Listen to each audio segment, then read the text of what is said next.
what brought you here? First of all, what was the story behind the book, and what kind of context does that book land in now, in this year and this time and this place? Well, I probably really only figured out how to say that really succinctly in the last 2 weeks. You don't always know what you're up to. In fact, you often don't know what you're up to, that's for sure. It isn't until you have some time to look at things retrospectively that you realize it. And when I wrote my first book, Maps of Meaning, I was actually trying to solve the postmodern conundrum. But I didn't know that at the time because I wasn't particularly, postmodernism didn't have the tremendous, widespread impact it has now, but I also wasn't that familiar with it. But I was trying to understand the Cold War.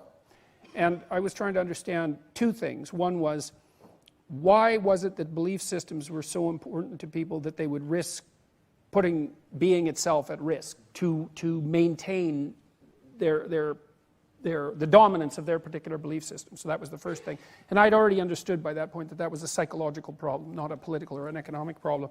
And the second was, well, we had these two armed camps in the world, roughly the communist world and let's say the free world, and each of those societies were organized according to a set of axioms.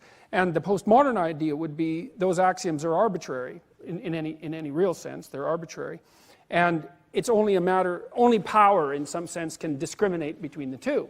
And I thought, well, that better not be the case because we're really in trouble if that's the case. But I started looking into the axiomatic structures that underlay the communist worldview and the Western worldview, and I came to realize over a period of what took me 15 years to write that first book, I came to realize that the axiomatic structures of the West were not merely arbitrary, nor were they rational precisely. They were more than rational, and that led me down two really distinct pathways. One religious, and that would be associated with the world of narrative and fiction and mythology and drama and all of that, and the other evolutionary biology and neuroscience, which are strange bedfellows. But and I laid out my argument in Maps of Meaning that the axiomatic structure of Western civilization is not arbitrary. And I developed those ideas in 12 Rules for Life. I'm trying to call attention to our fundamental axiomatic principles and to say these are so true that we don't have a conception of truth that even characterizes them properly, because they are literally true and metaphorically true at the same time. Right. Which means what? And so, well, it means that you can derive them as first principles from evolutionary biology, and they're the primary statements of Western theology simultaneously. Either then more true than the other, either those axiomatic, or are they somehow co-arising? That's a good question. I don't know the answer to that. I mean, the scientific answer would be that we extracted our theological presuppositions by observing the behavioral patterns that characterized us as a consequence of evolutionary processes. That's the reductionist answer. But I don't find that answer entirely satisfying, because I don't think that we understand. I'm unwilling, even though I can in some sense reduce theological presuppositions to evolutionary biology, I don't think that we understand the mechanisms that drive evolution enough to make that reduction. I wouldn't dare make that reduction, let's put it that way. So the reason for that is that as I've delved into religious stories, they don't have a bottom. The more you dig into them, the more profound they become. So I'm willing to take that at face value. Now, I don't know what it means, and I don't know what that ultimately means, but none of us know what anything ultimately means. No, true. But so the next question might help push that along a bit. So the book contains 12 rules, and we'll come to a few of them in a moment, but it's also sandwiched by two very interesting things. First is a kind of introduction, and then there's a story about your pen of light at the end.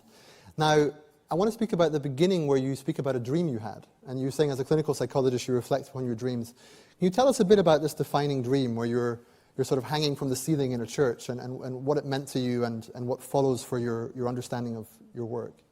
Oh, you're going to ask an easy question. All right, well, so back in about 1988, I'd been working on Maps of Meaning. I worked on it about 3 hours a day, writing for 15 years, but I was obsessed by it. I was thinking about it all the time, like 16 hours a day. I could lift weights, and that would shut my mind up to some degree, but that was about all I had found. And some of my more prosaic scientific work was also a bit of an escape. But I was deeply into this material, and I was driven by the a priori presupposition that if you understood a problem, you could solve it. that might even be an indicator of understanding. Hans Eysenck has pointed out, for example, famous psychologist, that formulating a problem is often more difficult than solving it, right? To specify the problem. So I thought if I could specify this damn problem clearly enough, then I could solve it. But I came to a problem specification, and this was how it turned out, is that, well, belief systems regulate your emotions and organize your group, so you have to have belief systems, because in the absence of them, you're nihilistic and chaotic.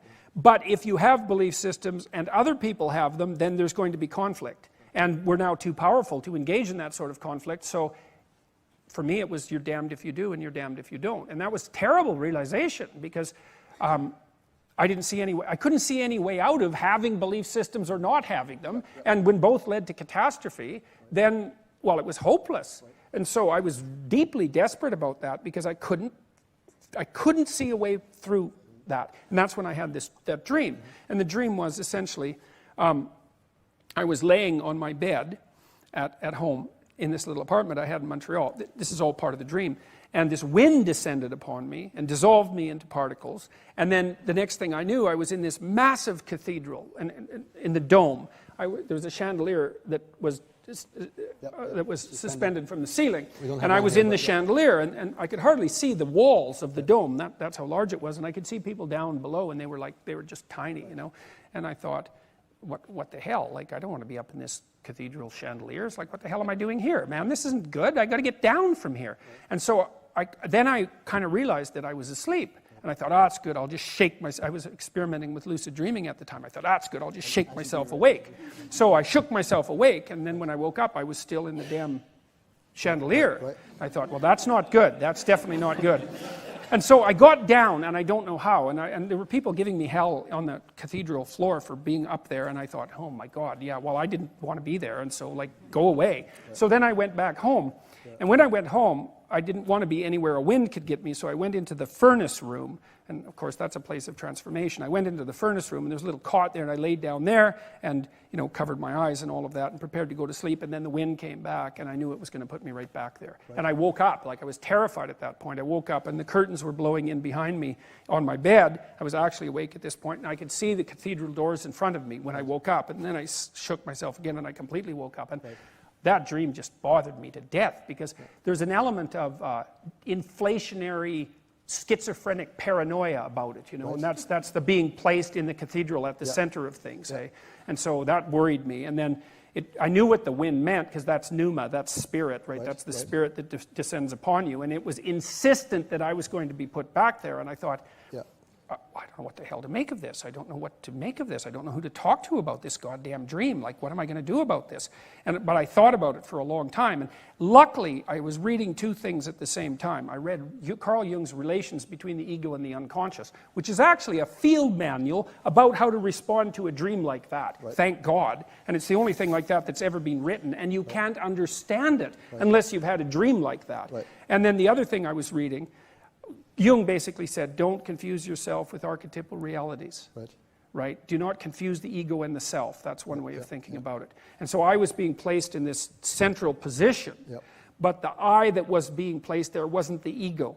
And so I thought, oh God, okay, I see what that is. And then I was reading Solzhenitsyn at the same time, and Solzhenitsyn pointed out quite wisely that every person is the center of the cosmos from a metaphysical perspective. And that there's a big difference between being a center and the center.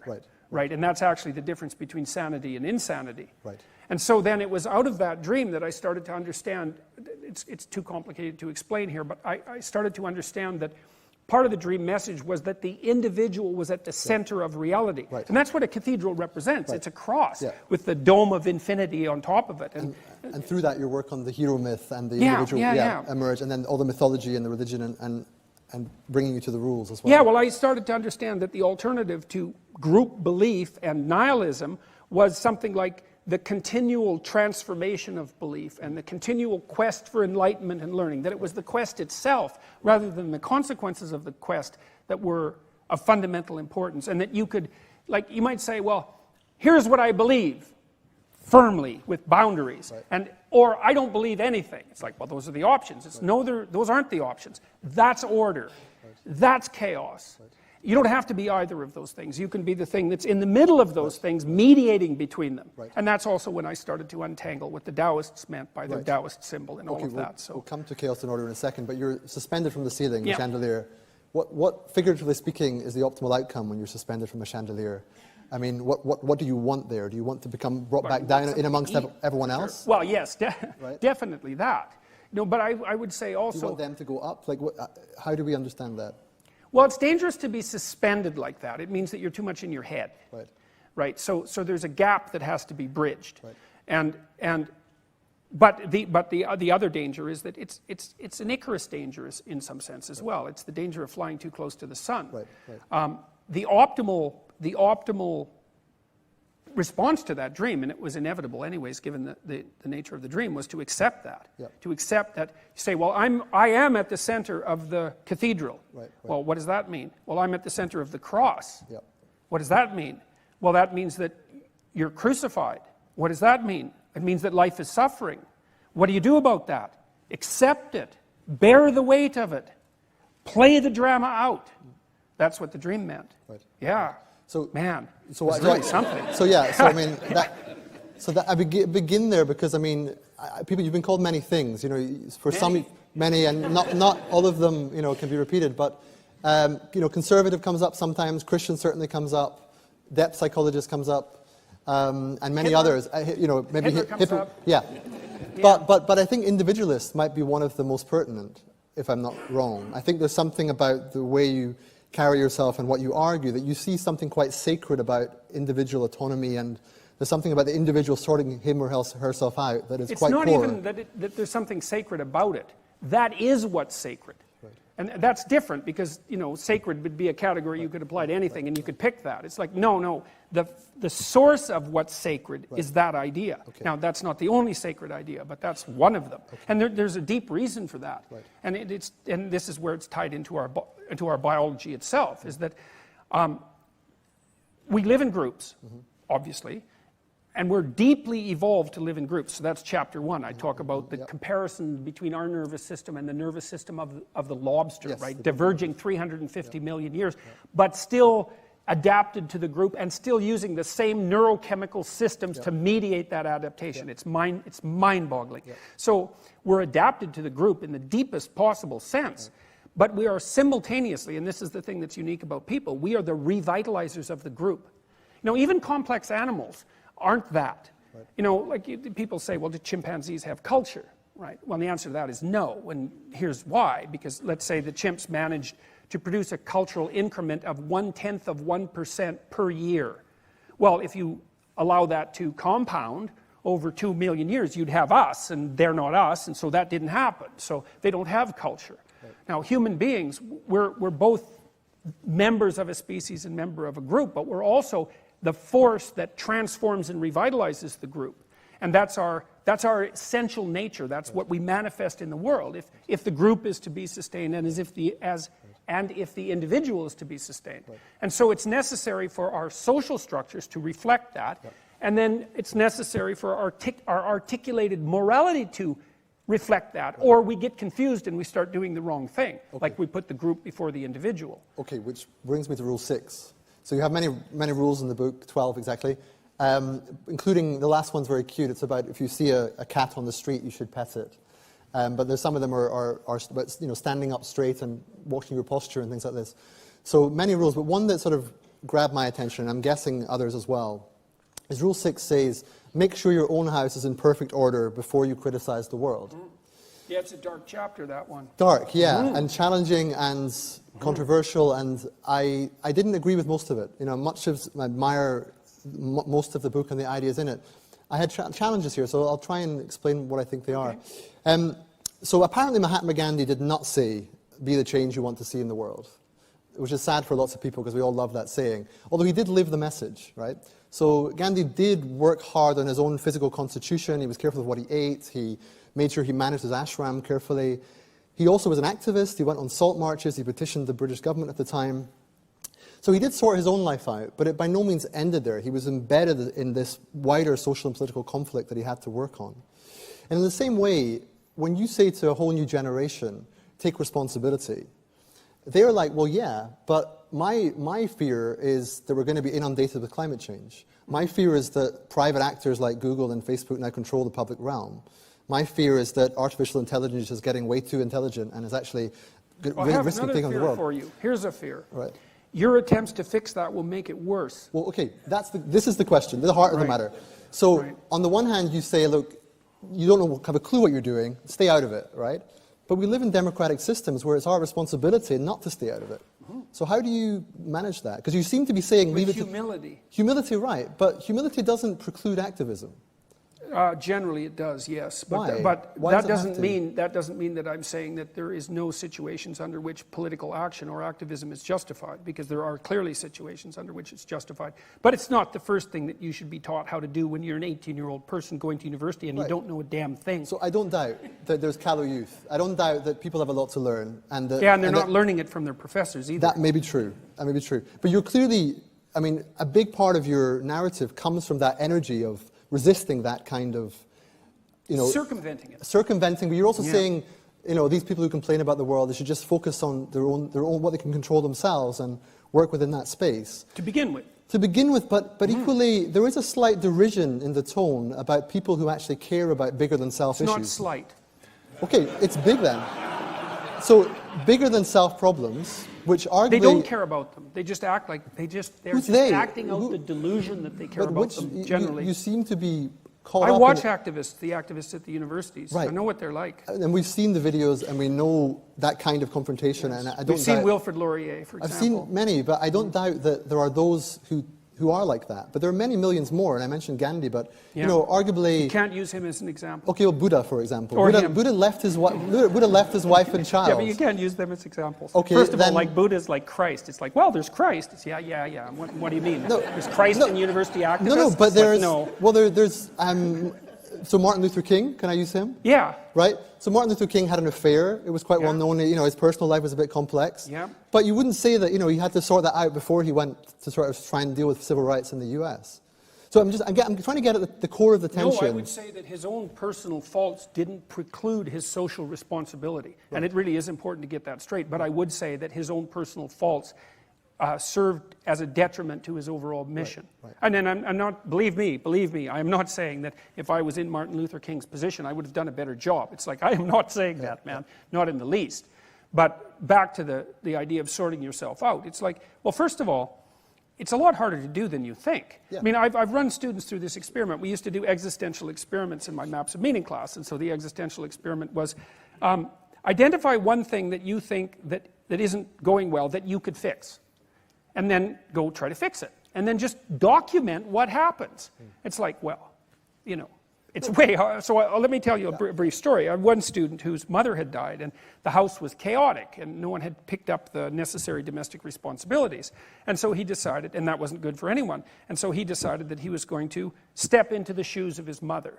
Well, God, I mean, it just provoked a complete bloody war in the household, because who the hell did he think he is, and why do we need that, and why are you doing that, and aren't you making us lonesome for Mom, and, why do you think that you're better than us by taking up this responsibility? And so it's like, I'm going to go buy groceries. That was his plan. It's like, well, that's a hell of a lot harder than you think. Yeah. And so, number one, cleaning up your room is proper because maybe you can manage it, although probably you can't, because you could also extend that by beautifying it. But number two, it involves way more forces than you think. Yeah.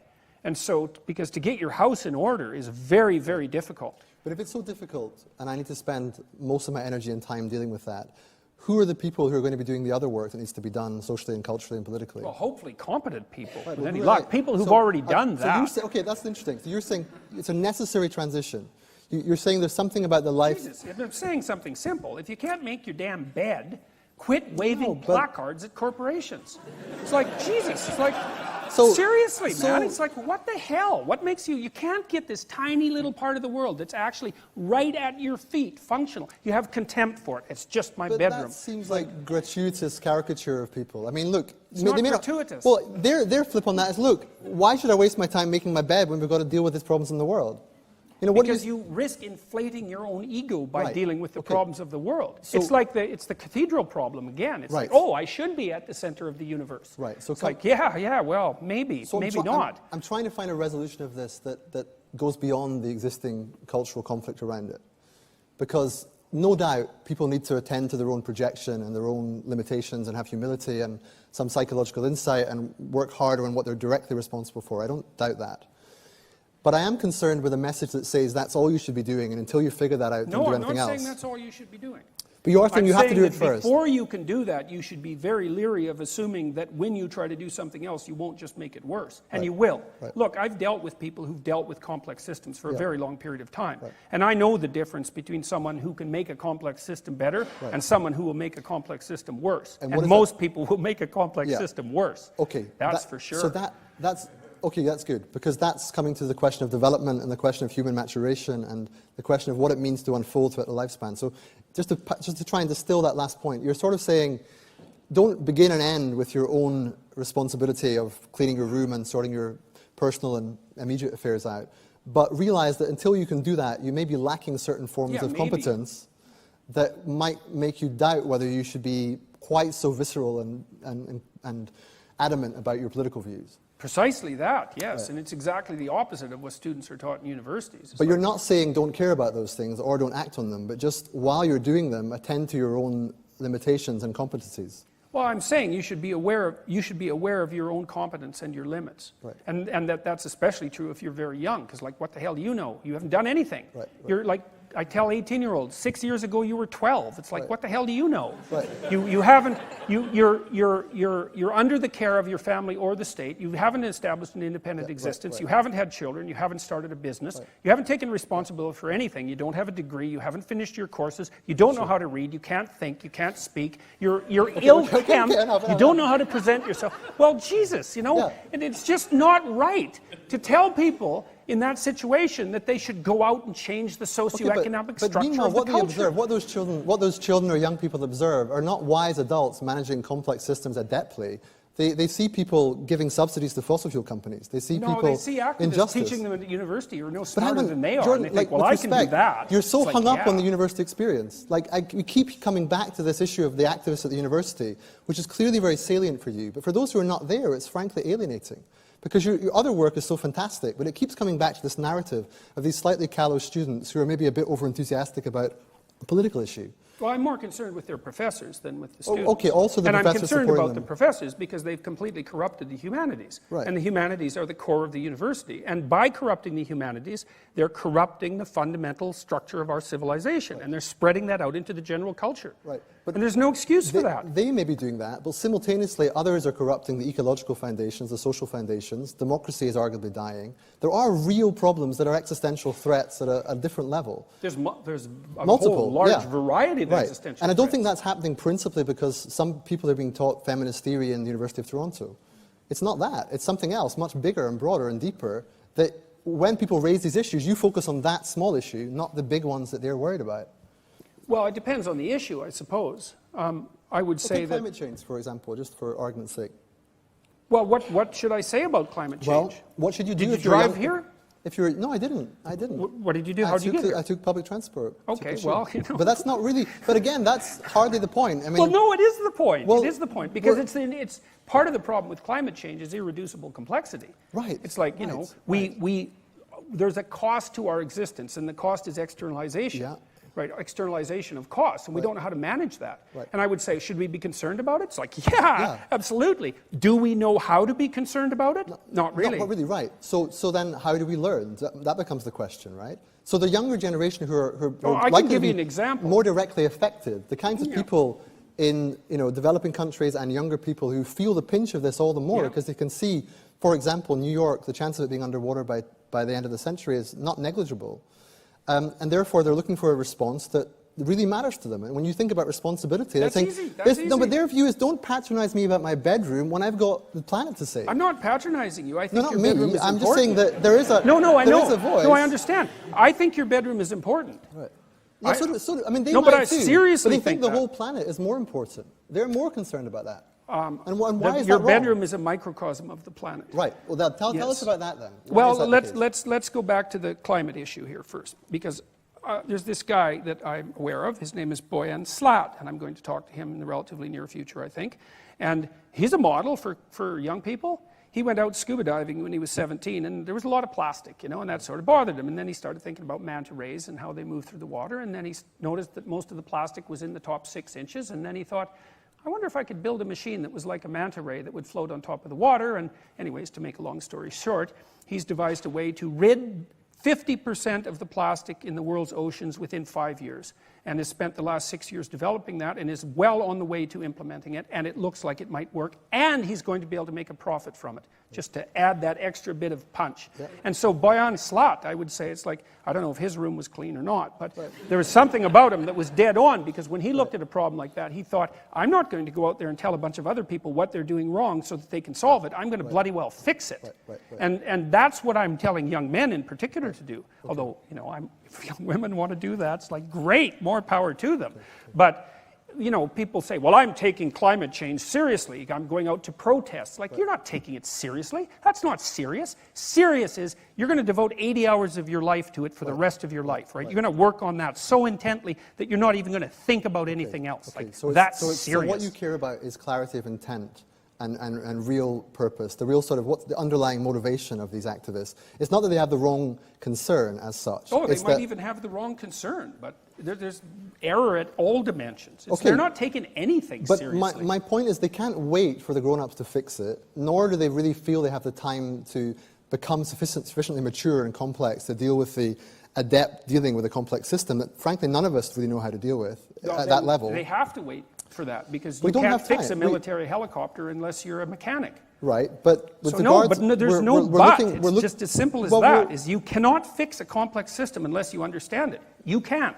Even if the thing is spiraling out of control. It's like, well, we need to fix this now. Well, look, the language of fixing isn't helpful here, because it's not a mechanical problem. It's a social, cultural, ecological, political problem. But in that context, there's a whole generation of people who, on the one hand, they get the idea that they have to sort themselves out, and they have to learn, and they have to become expert, and they need to really understand what they're working on. And many of them do, and those are and that's great. But to disparage those who are actually caring about the issue, are you saying that look, they're basically showboating? They're just kind of showing off. It's kind of empty rhetoric. Okay. Yeah, they're definitely. It's worse than that. Right. It's compassion masking uselessness most of the time. So let's stay with that for 1 second, because the critique of you from, not the left, because that doesn't really help us, from sociologists, let's say, is that, look, you have enormous psychological depth, you're a charismatic, brilliant teacher, no one doubts any of those things, but you don't have any sociological imagination. You don't have any vision of how the world ought to be, or any sense of how we get there. You just want people to go and tidy the room. How do you answer that? They should read the book, because that's just not true. Well... Well, frankly, it's not even vaguely true. I mean, it's an imagined audience here, but I've read the book, and to some extent I think that is true. I mean, I sense enormous depth and insight. I hugely admire your work. But I do feel... Well, I noticed 2 things. One is that, you know, if I may, you have wonderful folksy charm and a lot of composure when you're speaking about matters of the psyche, matters of religion, and when you're speaking about your own experience. Then I'm all in. But then there's often moments where you flip into the social and political domain, and then you feel this enormous latent rage and anger that doesn't feel in keeping with the rest of your character, and I wonder if that's because you don't know the material as well. That's how it feels. Which material? Political, cultural, sociological, issues that are not as close to your core of expertise as the rest. So something like climate change, maybe artificial intelligence. Well, maybe... I don't claim to be an expert on climate change. You don't, but sure. No, I understand that. I appreciate it. And humility I don't think anybody's an expert on climate change. No, they're not. I agree, which is a huge part of the challenge. I'm also very skeptical of the models that are used to predict climate change. That's also fine, and you mentioned humility as a key part of what we need to acquire, and I accept that. But it does rancor with many people that. The sort of rage and anger you feels a bit misdirected. It's like if that could be channeled towards actually dealing with the complex problems we face, rather than attacking the people who are trying in their own failing way to deal with it. When the academics in Canada quit comporting themselves like they did in the Lindsay Shepherd case, then I'll stop being irritated at their existence. Okay. That was absolutely unacceptable. It was the biggest scandal that ever hit a Canadian university. It was a Maoist inquisition. Well, look, Jordan, you're now a global thinker with millions of followers. What happened at the University of Toronto was formative, no doubt, but I don't even know who you're talking about. You know, I don't know those experiences. I can't relate to them. What I do know is that, like many other people, I care about the challenges in the world. I realize that I have huge limitations in trying to deal with them, and it's a bit absurd even sometimes to try and deal with them. Nonetheless, no, here it's we a are. good thing. It's a good thing to try to deal with them. Democratic systems, the power is with the people. You have to try and somehow do your best. Right, exactly. That's my point. Good, man. right. So on that point, yeah. See, and this is the last point for me before I open it out, because it's a big point, but I hope you can deal with it. You mentioned the postmodern conundrum, and you mentioned that a way out of that might be, in one of your lectures, that sort of developmental view of life, Piagetian view of life perhaps, is a way of understanding how people grow and learn and complexify, vis-a-vis our last conversation. What is it about that complexification process we need to understand better, and how might it help us resolve some of those conflicts?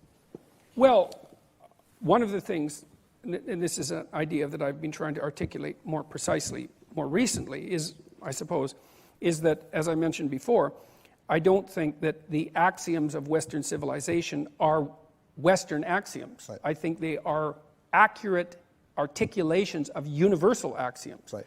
And I would say technically the axioms that we have learned to elucidate first, let's say, for better or worse, are the axioms of, they're the description, they're the philosophical description of the rules of games that can be played iteratively and that self-improve. Right. So imagine society as a sort of game, which it is. It's a voluntary agreement to comport ourselves in a particular way, and that there could be many such voluntary agreements. But the voluntary agreements have to be bounded in a way that the postmodernists have failed to appreciate, which is why I like Piaget, because a game can't just be any old game. As you know, look, man, if you're 4 years old, you learn that it can't be any old game. If you want to be a popular 4-year-old, what you do is, especially when you're setting up the stage for dramatic play, is you gather your friends around and you say, look, like, we're going to play out this alternative reality, that's the pretend space, and you're going to be this character, and you're going to be this character, and you're going to be this character, and is that okay with you? Because everybody has to want to play. Otherwise, it's not a good game. And so everybody says, yeah, okay, I'll take that. I don't want to be house cat, I want a better role. And all the kids get together, and then they play out the reality. And you can say, well, there's a very large number of games like that children can play, and that's true. But they have to be playable, and that means that the participants have to want to play. Right. Okay, so we have to organize our society in ways that people want to maintain. Right. And that restricts the number of viable options. But then we also have to organize them, and this is also part of, you might say, game theory, I suppose, but part of evolutionary biology as well, is that, well, the game you play can't degenerate. Like, you want to play a game with your wife, let's say. Well, it can't be just a game for today. It has to be a game for today that also you can play tomorrow and next week, and that doesn't interfere with those games, and that you can also play in a year and 5 years and 10 years, and that you can play with your kids and with your father-in-law and all of that. And man, that's starting to constrain the game like mad. And then you might add another criteria, which is, well, not only does the game have to maintain itself as playable, but it has to get slightly better as we continue to play it. It's like... So what does slightly better look like today? What is the iteration on the apparent cultural conflict we have between those who are saying, inclusive, I have my rights, you have to respect this pronoun, you're saying that this is all nonsense? Not all of it. Not quite. But how do you move on from that kind of fractious, unenlightening discussion? You lay out a better game. Which is? Well, that's partly what we're doing in this discussion. Right. Is like, because let's say that you're a player in the game that I just described. Well, you want to be a good sport about it. That's a good way of thinking about it. And this is all based in Piagetian ideas in some sense, because he was so interested in games. It's like, you have to learn to be the master of the game, of the set of iterable games that the set of iterable games that improve across time. You could say, well, that's the basis for morality. And that was a Piagetian idea, which is a bloody brilliant idea. And then there's more to it, because you could say also that iterable games eventually become not a social construct, but part of the biological fabric. Yep. So, for example, dominance hierarchies. That's a good example. A dominance hierarchy is an iterable game. It's not an optimal game, I would say. Right. But it's an iterable game, and it's been iterated for 1/3 of a billion years. Right. And although it was an emergent property to begin with, because it was so stable, it became part of the evolutionary landscape, and now we're adapted to it. Right. And so some of the iterable games become part of the environment themselves. Right. And we need to conduct ourselves in concordance with that, I would say. Right. And then I would also say that the ideals of the West, and that particularly is encapsulated in the notion of the logos. Right. The logos is the manner in which you conduct yourself if you're the best player of the set of iterable, improvable games. Right. That's basically what it is. Now, it's not just that. Right. And it's a broad concept, because if you're that player, there's a bunch of other things that you do. Right. For example, you tell the truth when you lay out the rules. Right. You know, when you're honest and people can rely on you, et cetera, et cetera. So that's the postmodern notion, of course, is that a finite number of entities has an infinite number of interpretations. That's true. It's technically true.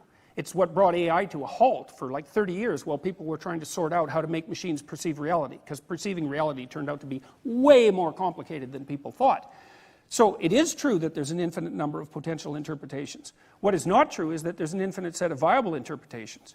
And you can actually parameterize viable. And that's actually what you do with your emotions, right? If you're like in agony, that's an indication that you're not playing a viable game, right? And you might say, well, that doesn't have anything to do with objective truth, but that's beside the point when you're in agony, right? I mean, it's just beside the point. There isn't an infinite set of iterable games that improve themselves across time. There might only be one game like that. Right. Well, it's just biology, basically. Well, it's more because of situational constraints. It's just so hard to conduct yourself right now in a way that improves how you're going to be in a week or a year, right? It's just there aren't that many pathways that allow for that. I'll try one, which is to involve the audience. Okay. Because I'm sorry I've slightly overused my time, but now I'd like to invite you to give me some questions. I'll take a few at a time because of the time issue. Try and keep it as succinct as you can, please. And we'll begin with, where's the mic, please? Just at the back. If you come around here, please. Yeah, we'll have one at the front here. And then after that, if we can pass it back. And we'll take these three questions first, please.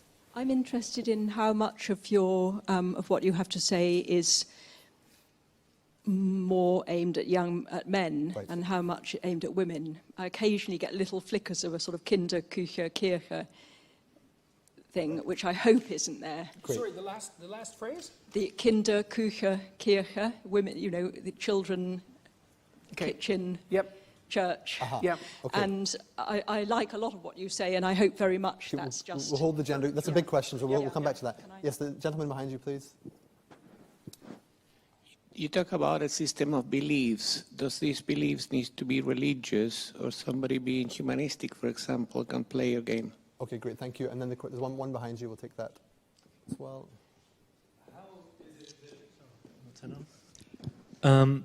How is it that if Western society is the optimal state of biological and metaphorical existence for human beings, that in Western society we've constantly evolved to a point of university education which stands behind the principles of challenging the outside world and actually engaging in activism, because it's not really youth that you critique, because you've already given your example of the Great Ocean Cleanup Project made by a young person. It is literally those elements of activism, things they do, things that goes on. But that has been integral in development for young people in Western society. Okay, great. So those three rich questions.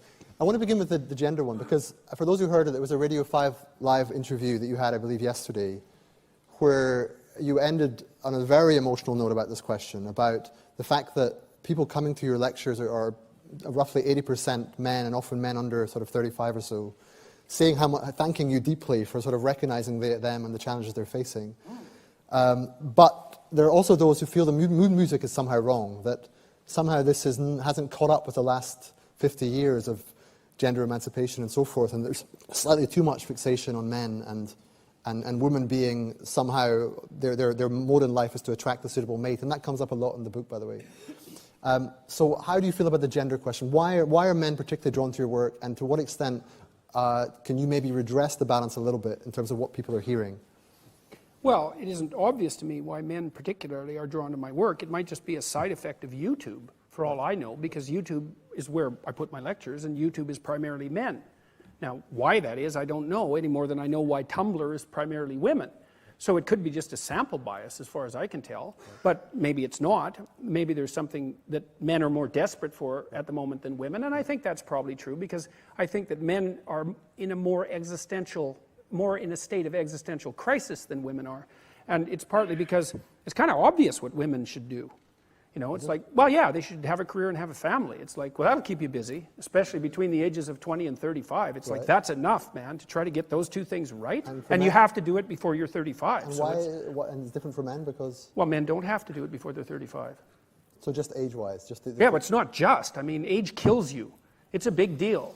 You know, and like you can have a family when you're 60 if you're a man. So you can sit around in your mother's basement till you're 40 and you still have a chance of flourishing. Not much of one, but still some.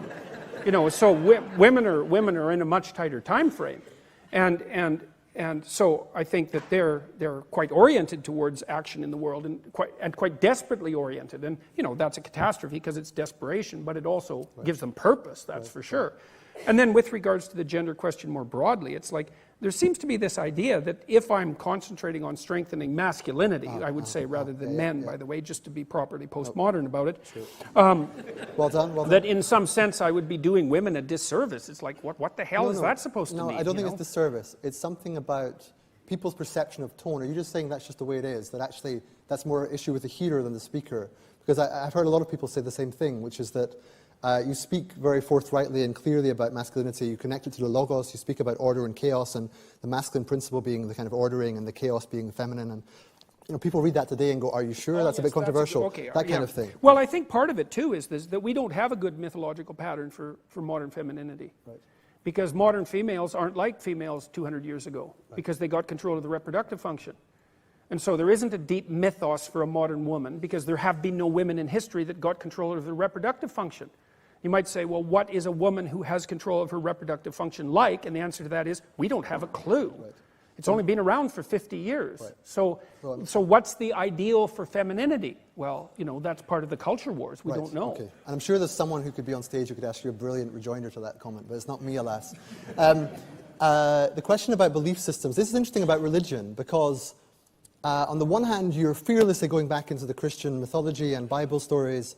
On the other hand, there's a little bit of equivocation about, are you simply saying God exists, Jesus was Son of God, and we should follow the Bible? Say that.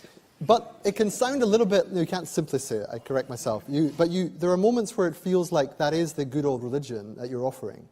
But I don't think that's the whole story either. So other belief systems, if you want to construct a sort of humanistic belief system or even create a new religion, what's the challenge there? Well, good luck with the latter. I mean, you know, people try. Yeah, they do. And generally the results aren't good.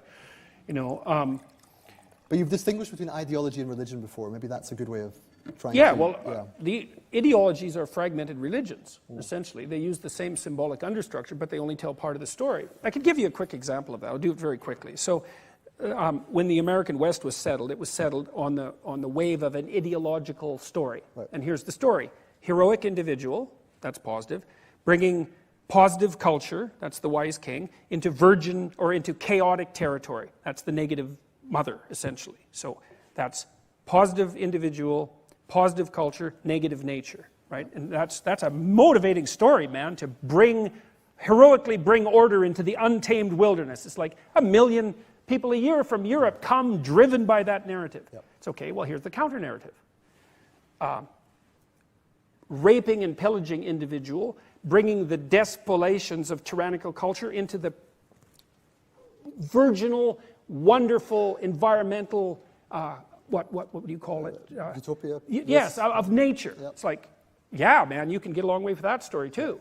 But they're both half the story. So you just put those two things together and you have a religious story. It's like, well, the individual is heroic, but also is an adversary, and a cruel adversary at that. Culture is the wise king, but it's also the evil tyrant. And nature is beautiful and wonderful French impressionistic landscape, and cancer, and Anopheles mosquitoes, and elephantiasis. And so if you are properly oriented in the world, you tell yourself both those stories, and you say, oh my God, they conflict. It's like, yeah, they do, man, that's exactly right.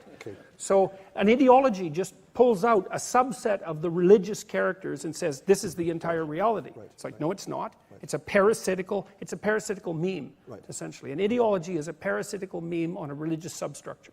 And then there was a question about religion. You know, can people from other religions play the game? Well, it might depend on the specifics of the religion, I would say. But there's no reason that people can't play the iterable, improving game. I mean, I've spent a lot of time looking at Taoism, for example, and you know, it seems its fundamental presuppositions seem very much commensurate with some of the basic conceptions of Western Christianity, say. There are important differences between religions, and so they have to be taken into account as well. The third question was good because it tied in a lot of themes. So as I understood it, he was sort of saying, look, you often speak about how we should be grateful for the civilization we have and how far we've come in many ways, and we shouldn't sort of attack many of the main tenets of our current world. Not without gratitude. Not without gratitude, yeah. But equally, a lot of that achievement, a lot of the kind of world we enjoy, and you mentioned female emancipation in various ways, a lot of that has come about through enormous strife. So to come back, female emancipation came about because of the birth control pill. Okay, well, coming back... No, really, not just okay. It's like, this is the narrative. The 60s rebels rose up and emancipated women. It's like, no, the birth control pill was invented and there was political consequences. The question was a little different, which was Yeah. about the role that activism and protests had played in creating that civilization, as I understood it. So to take, for example, the suffragette. Yeah. You know, suffragette seeking the right to vote may well have had big personal problems in her household. You know, the injunction to her is surely not, get on with your husband, see what he needs and attend to it, or tidy your room. The injunction there is find a way to fight, chain yourself to railings if you have to, but find a way to get the vote. Yeah, well, what I would have to do in a situation like that is take a look at the people who were the ones that were the real foremothers of the movement, let's say, and understand what gave them the characterological strength to prevail. Okay. And my suspicions are that the ones that were successful had a very powerful personal ethic, and that's what made them successful. So, and I mean, I've seen this in all sorts of realms of competence, let's say. It's, it isn't their desire to engage in activism per se that makes them effective. It's the fact that they bring their characterological strength to that movement and can prevail as a consequence. Okay, great. And I'm certainly not saying that people shouldn't engage in social criticism. No. It's like, I've been engaging in social criticism, much to my chagrin, but it was, you know, the government decided that it could tell me what I had to say. Yeah. It's like, that's not happening. No, sure. And that's a useful clarification. So we have about 5 minutes. I want to take a few more questions and then one rounding off answer. So we're going to have to be brief and to the point, please. Yes, one gentleman here. In the realm of Austrian economics, we talk a lot about time preference, and one thing that I think it's a theory of like Hans Hermann Hoppe or something like that. And recently, I was thinking, you're talking about the sexual revolution and the birth control pill and everything. Do you think that with this new technology, you know, that's kind of been more of like a maybe an endogenous shock, you know, to the economy, you know, to the dating market, whatever. A time preference is like, you know, you have a high time preference if you want something now, quickly, you know, or like a wage, or if you're a low time preference if you want an investment, something like that. What I'm trying to say is like, how do you, how would we actually lower our time preferences a lot more, like men and women, like everything, with all this hookup culture and all that goes on these days? That's a good question. I don't understand the question. I don't think everyone else necessarily did. I can translate it. Okay, translate it. Go ahead. Yeah, I think I've got it. Oh, yes, shall I go? Go ahead. Okay. Well, I think what you're making reference to is the conundrum that time preference poses. It's like, how much is for now and how much is for later? Is it something like that? Something like that. Okay, well, the way that you deal with that is through dialogue, essentially. Because it's an untenable problem. You can't tell. You're always approximating, you know, and it also, the optimal answer to that question also varies with the situation. Like an emergency now takes preference over later. In fact, that's how you're wired biologically, right? So in order to get the balance between what is now and what is later proper, we engage in, we use free speech to elucidate the problems, and then we engage in dialogue about the range of possible solutions. And it's like a market answer to the problem, essentially. It's something like that. Thank you, Jordan. There was a few more hands there. Can I just have them up again? Yes. One at the back and one. Okay, we'll have 2 more questions and that's it. So, gentleman in the blue and then lady, sorry, the third one came in a little too late. And there's 2 there if we can get them. But please be to the point. Thank you. I'm probably doing a grave disservice posthumously to Marcel Proust, but I remember him saying that it's important that we should always leave a part of our world chaotic, our room, our study, our bedroom, perhaps, because the world itself is ultimately chaotic, and we need to be reminded of that. So should we learn to love the chaos? Yeah, okay, we'll hold that question. And then 2 more here. You mentioned the word democracy early on. So many regimes, countries have corruption, others that are in theory democratic, lots of people don't vote. How would you cure the issue of democracy? Okay, and a small one there. Okay, that will do. I think that's fine. Take those 2. I'm sorry for those who missed out. Was there one there as well? I don't think so. Yes, just take it because we did say yes earlier. Thank you. You mentioned crisis in the universities in humanities. I just wondered if you could clarify what you meant by that. Okay. 80% of humanities papers go uncited. Right, good answer. And then the other 2 questions are big. So first of all, on chaos and order, That's a big theme in your book, that's but a we good have to one. deal with it briefly. Yeah, well, there's always a snake in the garden. Right. So then the question is, do you get obsessive about chasing out the snakes? Or do you learn how to engage in combat with them? And that's the right answer. It's like, it's better to, you can't eradicate the last element of chaos. You can try to make things orderly and tidy and safe as you can, but you know, you don't make your children safe, you make them strong. And you do that even by setting them an optimal challenge, because you can't, if you're going to have a bounded place, there's going to be snakes in it. And so you can try to minimize them, but there's an eradicable element of chaos, and the way that you deal with that is to strengthen the individual, essentially. And if there was a defining theme of the book, I'd say it's the interplay of chaos and order, personally. Democracy, last moment, now. Strengthen the citizens. Okay. That's the right answer to that, as far as I can tell. Is like, and how? Make better citizens. Well, first of all, you could tell them a story about why responsibility is not only necessary, but desirable. This is one of the things that's so interesting about the response of young men in particular. It's like, I'm selling the most unsaleable possible package of messages, right? It's like, there's something true about Christianity. It's like, yeah, sure, we're gonna, right. I'm going to sell that to young men. No, that's not going to happen. I'm going to tell them that they should adopt more responsibility and stop being so damn impulsive and tell the truth, and they're all going to be like really happy about that. Well, that's what's happening. So I don't know why it is, but it's partly because I can actually tell a story about responsibility. You know, people have been told for 50 years that the meaning in your life comes from freedom and rights. It's like, no, that's not right. I mean, sometimes it's right because you're so goddamn oppressed that, you know, the system has to be fractured to give you a little bit of freedom. But at the moment, that's not the case. The case is that you're going to find most of your meaning by picking up your damn load and stumbling forward. And it's like, that's how you respect yourself. And that's a huge part of what the book is about. It's like, there's a lot wrong with you. You're fragile, you crumble, you age, you die, you're weak, you're ignorant, and you're touched by malevolence, and a lot of it is willful. It's like, what the hell, man? How can you look at yourself in the mirror? You're such a miserable mess. And the answer to that is, pick up something heavy, right? Something that's a benefit to you and the rest of the world, and stumble forward mightily with it. And then maybe you can tolerate your miserable existence without becoming a blight on reality.